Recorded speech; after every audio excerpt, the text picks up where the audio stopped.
สบายดีทุกคนพ่อเขาคอยผ่านเคยปักตอนพี่น้องวันนี้จะพาเลาะเบิงสวนหลังบ้านว่าปลูกอีหยังแน่นะปลูกพอได้กินพี่น้องปลูกเดือนห้าใกล้เดือนห้าท้ายเดือนห้านะ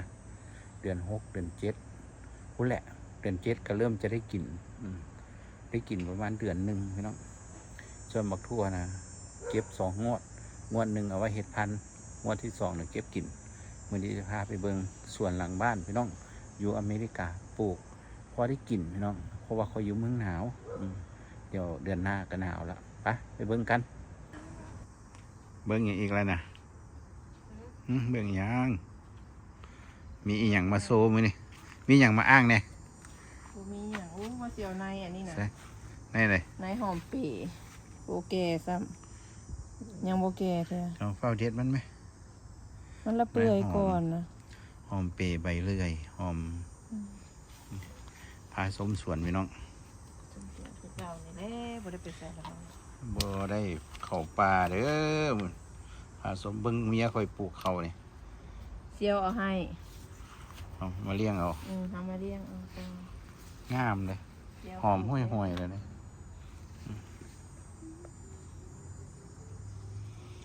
ข้าวเหนียวว่ะข้าวเหนียวได้เสียวเคยกินวันนี้มีคลิปลงพี่น้องเลยผักปุ้งเป็นอีหยังนี่คืออีหยังกินนี่นะกระต่ายบ่เป็นอันนี่ซอดๆนี่ซอดกับมีแมงไม้มากินแล้วเนาะเนี่ยออร์แกนิกได้นี่ผักปุ้งไม่ใส่เอ็นสารป้าถูกเจ้าอันนี้เมียคอยปลูกผักอีเลิศนะปลูกผักอีเลิศได้เนี่ยซื้อมาเท่าไหร่ก่อนนี่นะ$5ซื้อนะเสียวเอาให้ผักอีเลิศไหนให้เอาให้สอนแม่นวะแต่เขาไปมือนั้นดิฉันจะเป็นคนแบบนั้นชื่อตาอันนี้นะอันนี้ก็ของเซียวเจ้าให้มาอีกพักอันนี้เลยนะพักเองก็ลืมละพักข้าวทองนี่เด้เซียวก็ให้อันนี้หมูให้มาพี่น้องอันนี้มันซื้อเพิ่นเท่ไห$5วะต้นนี้ต้นหอมนี่$4หอมเป็ดต้นเดียวนะ$4โอ้คือเพลงแท้มันได้ส่งอันนั้นเด้แล้วอันนี้ได้ซะมันได้2 อัน2 ต้นเด้หอมเปย์ใบเลื่อยนี่ได้ซะหอมเปย์ใบเลื่อยเป็น$4นี่แหละต้นเดียวนี่ต้นเดียวจะใน2 ต้นเลยค่ะพี่น้องขายแพงขนาดเลยเนี่ย$4ได้นี่นะต้นนี้ผมมาปลูกเอาเลยมันก็เลยใหญ่นะแต่ฝนตกกว่าเมื่อคืนนี่ฝนตกนี่ก็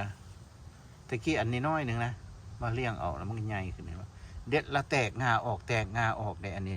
หอมแพรวเนี่ยผักแพรวเนี่ยนะดีชิพามาเบิ่งพี่น้องเมียข่อยซื้อมานะเขาเอื้อนไม่อย่างก่อนนี้นะพักอย่างก่อนเขาลืมละแข้งมาแข้งกบบักแข้งพี่น้องมันแม่นอยู่วะมันคือมีหนามเนี่ยหากบ่เห็นเป็นดอกเป็นอย่างเท่านั้นนี่นะเป็นน้ำเป็นว่าบักแข้งมาสั่นเบิ่งกันนะเมียข่อยเราอันนี้เราบ่ได้ปลูกเด้ออีหยังก็เขาเอื้อนใบบัวบกเนาะพักนอกใบบัวบกนี่เมียข่อยดิเพิ่นบ่ได้ปลูกนะแต่ตอนนั้นเอาอย่างก็หัวมันลงหว่ะเอาหัวท่อกระถางเก่าลงเนาะมันเลยขึ้นมาเต็มนี่เลยนะเต็มทางเลยนะเต็มเจ้าเบิ่งห้างนี่นะนี่จะเห็นบ่นี่พูดนะนี่นะเผยแพร่แพร่กันดอนนี่นะเห็นบ่มันกำลังดักลงขี้ดินยอดมันเจ้าเบิ่งนี่ปาดเอาซ้ำนี่ไปปลูกนี่สุดยอดแล้วนี่ตัวแพร่กันดอนเด้สิมาเบิ่งอันเบิ่งพูนห้างมันอันนี้แหละเฮ็ดให้มันแพร่นะสิมาเบิ่งพักอันนี้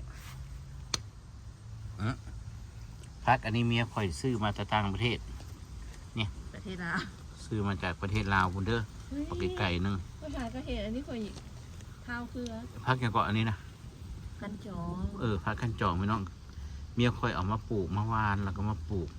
จักเดือนละเลี้ยงมานี่ปลูกมานี่เดือน เก็บอย่างก่อนนี้นะ อืม ในพักพี่น้อง ในพักของป้อมนะ พักของป้อม ไว้ปลูกปีหน้า อืม มันก็บ่เป็นลายซ้ำนะปีนี้ อืม เป็นบ่ลายดอกอันนี้พี่น้องอันพักอันนี้เมียคนปลูกเนี่ยหลายนะพักสีม่วงเนี่ยนะมัน เขาบ่ ห ได้ ลาย ป เล ลู ย กมันขึ้นเองบ่ได้ปลูกได้ผัวบ่แท้ ฮะ บ่ได้ปลูกบ่ได้หว่านบ่ได้เฮ็ดหยังเลยมันขึ้นเอง เต็มเลยพี่น้องเลย อือฮึ เนี่ย แกนมันเหี่ยลงปีกายนี่ พาไปชมบักเขือเมียไปซื้อมาหกต้น ได้กินนะแต่อันเพิ่นกินบ่ทันพุ่นล่ะแต่ว่าตอนซื้อของเขาอะนะโอ้ยเพิ่นลงตลาดไปซื้อมาตัวเองมีนี่จนกินบ่ไหวมันหลายเลยนี่มันหลาย อันตอนซื้อเขาหันตอนมีเราบ่อยากปนอยากหยังตอนบ่มีสัญญายาก หลายเลยพี่น้องเลยมะเขือนะหน่วยนี้ก็เป็นอันนี้ก็เป็นอันนี้สิพามาเบิ่งบดพริกพี่น้องมันได้สิเก็บนี่ มันผิดว่าเก็บมันนี่ไว้จะมาเสียเสียง บดพริกกระสุกแล้วพี่น้องเก็บเข้า ตู้ สิได้แนว แซ่ เอาเป็นอันนี้ บดพริกก็ซื้อมา5 ต้นประมาณ6 ต้น5 ดอนบ่ อืม บดพริกนี่6 ต้น5 ดอนสุกแล้วยุง กูเห็น โอ้มีตัวเพิ่งขึ้นหลายแท้เนี่ยมันมาตอมอีหยังนี่ นี่มาตอมดอกอันนี้เลย เห็นไหมตัวเพิ่งหลายแล้วเนี่ยนะ มาตอมดอกพักสีม่วงนี่เลย นะโอ้หลายเนาะ อือฮึ มาอย่าไปใกล้มันได้อ มันบ่ตอดนะเอายางหนีนะมันก็เนี่ยเอายางมามันก็ยาง สิมาหามาเพิ่งพักอหย่างก็เอิ้นตังไส้ว่าเนี่ยพักตังไส้เมียคนปลูกงามพี่น้อง ไทย นี่ คุณไทยคือเจ้าคุณซ่าง ามเลยเอาไว้กินกับก๋วยเตี๋ยวพี่น้องนี่งามเลยบริซื้อเพื่อนแล้วนะกินก๋วยเตี๋ยวแล้วมันลกเอาอย่างนี้เมียคนปลูก ยำบุ งาม เส้นกาแฟใส่ยำบุญเส้น อันนี้จักเป็นอีหยังพวกเนี่ยเมียคนไปวานไว้แล้วมันขึ้นมามีดอกเลยดินี่มีดอกบ่นี่ ข้อยกับบุโฮคือกันเขาอันนั้นสิคือว่าบอกบวกปลาบอกเลย นี่นะ อืม โอ้โหปลาจังไหนวะ แค่บุโฮคือว่า บักพริกข่อยนี่มันบัวหันเขาแล้วต้นนี้นะพี่น้องเอ้ยผมมีฮอตดอก หากระจอดอกนี่เรียกว่าต้นนี้นี่แห้งบ่มีดอกนี่ดอกอันนี้เป็นผักอีตู้เลยพี่น้องเด้ออยู่เมืองข่อยกับปลูก พอได้กินอยู่ยามนี้ พี่กายนี่ แต่ว่า วานบ่ได้เด้ได้ซื้อเขาได้ แต่ว่าอันเดือนหน้ามันก็เริ่ม จะหนาวมามันก็บ่ได้กินนั่นแหละพี่น้องได้กินแต่ยามนี่แหละอีก2-3 อาทิตย์บักทั่วก็กินได้กินหวดเดียวพี่น้องนี่งวดใหม่ยังไม่ได้ขึ้นมานี่งวดใหม่ยังไม่ได้ขึ้นมาเถอะนี่อีกจากมือหัวจังจะได้กินหน่วยนะนี่งวดใหม่ก็ยังหากระจุ่มพี่น้องหากระจุ่มนี่อันนี้มันถั่ว สิโลกทิมก็เสียดายเนาะพักสีม่วงมันก็เลยปล่อยมัน ลายดีนะผักสีม่วงนี่ซองนานเลยนะเห็นไหม สิโลกทิมก็เสียดาย กับ ขึ้นมา มาเบิ่งบักถั่วเมียคอยปลูกนะเบิ่งคนโอ้ยน้องเอ้ยอันนี้บักถั่วข้างนะถั่วข้างเนี่ยนะออร์แกนิกได้ผู้ทางกินยากับพิษล้นแต่บักถั่วอันภูมินี่มันแปลกเลยมันออกเทือละ3 มาก2 มาก3 มากนะมาเนี่ยนี่มี3เนี่ยงานนี่ก็3เนี่ยนะ3นี่น้อง3ออกเนื้อละ3นะอันนี้ อายุนี่เขาเฮ็ดอันนั้นสวนได้แต่4 เดือนนึงเนาะเดือน5ก็ยังหนาวอยู่เลย แตงค่อยนะกำลังเป็นหมากเลยแต่ว่าเครือมันตายอยู่น้องนี่หน่วยมันก็มันหน่วยมันแต่ว่าเครือมันหยุบละเครือมันตายจะพูดมันเป็นอย่างเงาเพิ่นล่ะหมดตัวนี่มี2 สายพันธุ์เด้เห็นว่านี่มีสีม่วงกับสีเขียวเนี่ยงานนี้มี3 มากพี่น้องส่วนลายบางขั้วสีเขียวนี่สิเป็น3 มากเนาะนี่ ามมากเลยมักเล่นนะงามงามเมียคนปลูกนี่นะจนมันล่มเลยพี่น้องมักเล่นเนี่ยหาก็เป็นดอกมันจะมากหากระจอนะนี่ว่าจะทันได้กินอยู่วันนี้เอามาเบิ่งบักแตงบักทั่วพี่น้องบักทั่วนี่เบิ่งบักแตงคุณน่ะบักทั่วนะเอาไว้เอาพันธุ์มาทำบักยาวนี่เนี่ยทั่วม่วงนี่ทั่วม่วงบักยาวนี่พี่น้องยาวมาเลยคนไว้เก็บเอาไว้เฮ็ดพันธุ์ว่าสันมันยาวมันงามดีต้นนี้ได้สองหน่วยเนาะเบิ่งบักทั่วเมียข่อยนะเพิ่นอยากให้มันย้อนลงมาสับลาบเห็นปะสับลาบเห็นเพิ่นบักทั่วเนี่ยพี่น้องเลยนี่อันสับลาบอยู่นี่มันเห็นยังไงบักทั่วนี่เห็นปะ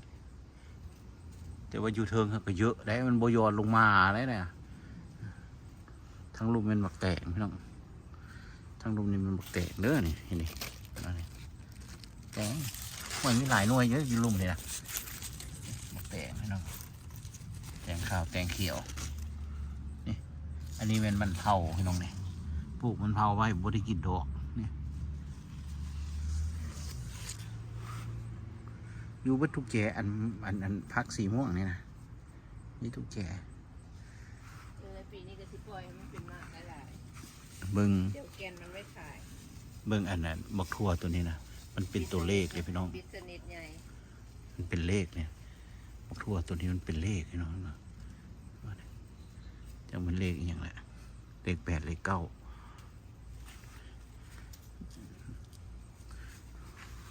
อีหยังก็ป้าต้นอันนี้สูงแท้ท่วมหัวเลยนี่ต้นอย่างก็อาดิโซกวะเนี่ย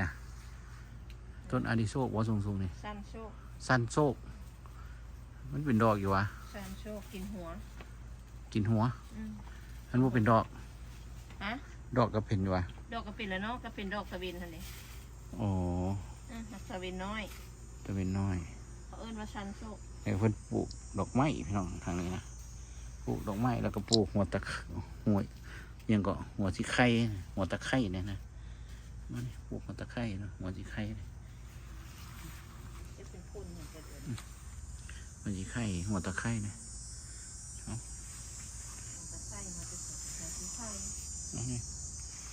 ดอกไม้พี่น้องอันนี้เป็นต้นอย่างนี้พี่น้องก็ได้หู้เนี่ยหูฝากมาให้ขอกำมาปลูกเป็นว่าอย่างเนาะแก้บัวหวานมาสั้นคอยก็เลยเอามาปลูกเนี่ยบัวหวานเลยเก็บหลังขี้แบวบัวหวานจะถามมูเจ้าสมัยคอยบัวมีหลังเก็บหลังขี้แบวนะบัวหวานนั่นนี่คอยเอาเนี่ยตอนนั้นจะเอาเรื่องขี้แบวกับเราเนี่ยมาคอยก็ลืมแล้วยังได้ยินอยู่เพราะว่าต้มกิน5 ใบ 7 ใบมันบัวมีบอกเราไม่ตัวอย่างนี้นี่กินน้ำได้น้ำหวานกินน้ำหวานจนมันเสียน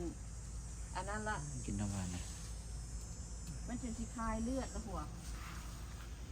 นี่ครับฟองกันนะมันจะสีคลายละยุงอีกเป็นติ่ม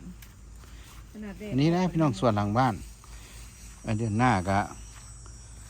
หนาวมากแล้วแหละขนาดยามมื้อแรง4-5 โมงก็เริ่มจะเย็นเหมือนกันนะตอนนี้บักเล่นต้นนี้หาก็เป็นดอกมันงามหลายมันงามหลายจนล่มนะงามหลายข้ามาเบิ่งหมกแกงพี่น้องข้ามาชมสวนแกงค่อยนะข้างหมกแกงปีนี้เนี่ยมีตะงากับใบหน่วยก็หากินยากอยู่มันบ่เป็นมากเลยเนี่ยมากโอ้ยมีหมากหนึ่งพี่น้องนี่มีหมากเดียวพี่น้องนี่หมากหนึ่งอยู่นี่พี่หมากที่2บ่เป็นพี่น้องเลยมีแต่ยอดหลายนะดอกนี่หากระเป็นให้มาอะไรยังเห็น2-3 หน่วยพี่น้องไม่ได้เป็นลายได้เป็นเลยนี่ไอ้หมกแตงขาวเอาไปเอาแนวนะพี่น้องหมกแตงบ่เป็น